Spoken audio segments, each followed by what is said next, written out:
Dr. Esther Trufan, and in this video, I am going to demonstrate the electrolysis of a red cabbage water solution. I made a red cabbage indicator using deionized water, just like I demonstrated that in a previous video. And today we're going to perform the electrolysis on it. So for today's experiment, we're going to begin with some fairly dark red cabbage indicator solution. We'll also need some sodium chloride. For equipment, we're going to need a petri dish and 2 pencil leads. So if you have a mechanical pencil, find any 2 pencil leads and use those 2. We'll also need 2 alligator clips, a 9-volt battery, and just to demonstrate the color changes and make them more visible, I will use a white paper on which I will place my petri dish on.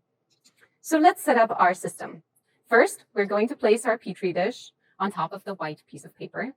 Then we're going to add a thin layer of our indicator solution. Now that we have a thin layer of our indicator solution, it is time to make the connections.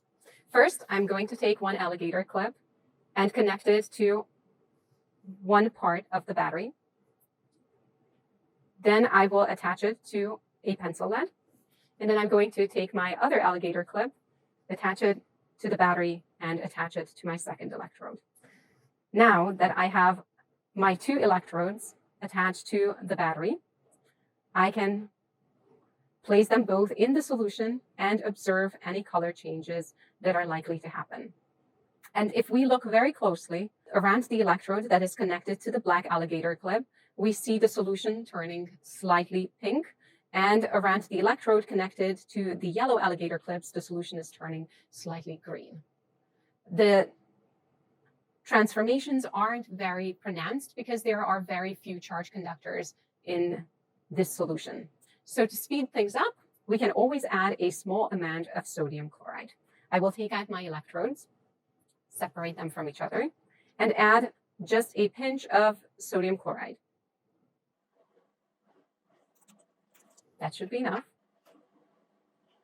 It is a good idea to mix our indicator solution with the sodium chloride to ensure that we have dissolved the sodium chloride, and now those ions will help the movement of the electrons.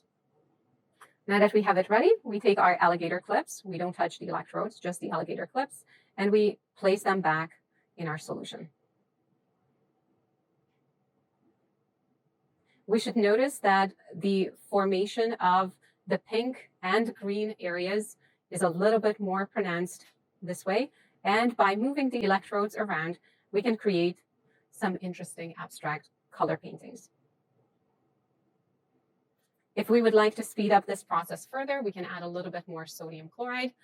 And if we would like to capture some of the gases that are forming in this process, we can always add some soap, and that will generate bubbles that will contain the hydrogen or oxygen gas that is produced in small quantities in the process. When we are done with our experiments, we can remove our electrodes, set them aside, disconnect the alligator clips from the battery. And now we can mix our solution and see if the electrolysis produced any long-term change in our original solution.